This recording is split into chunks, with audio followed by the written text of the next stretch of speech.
مرګري وی چې د یو ښځې خاوند وفات شي او دا نکاح خپل وکیل سره وکړي چې چا له دې مخکې اختیار ورکړو چې پښتانه هغې ته د نکاح پلار وي نو د سره نکاح کیږي.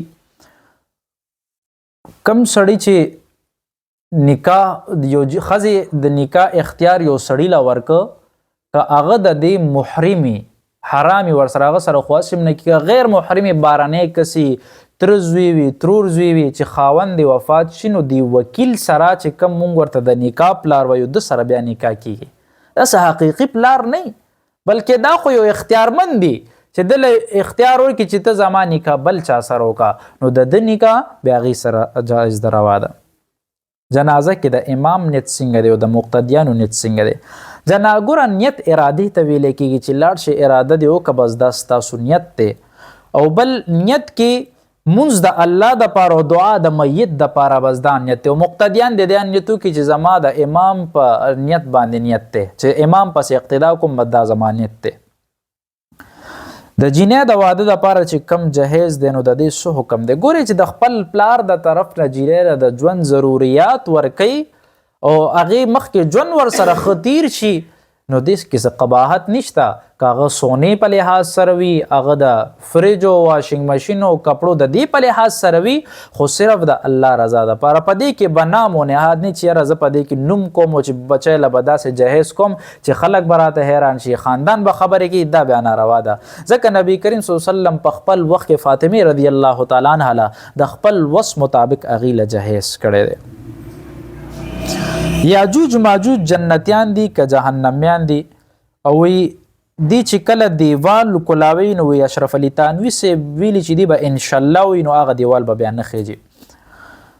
د آدم علیه السلام په اولاد کې حدیث کې راځي وی د دې تعداد ډېر زیات دی دا ډېر ظالمان دي او دا جهنمیان دي.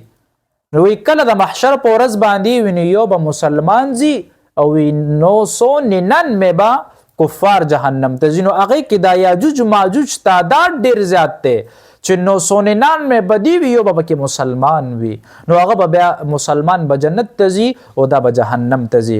په دې کې انور شاه کشمیري رحمه الله لیکلی دی وی قرآن کې چرته هم د دې تذکره داسې وضاحت سره نه ده ذکر شوی چې یاره دی به دا دیوال به روان کي د هغې نه بعد به بیا رااوړي.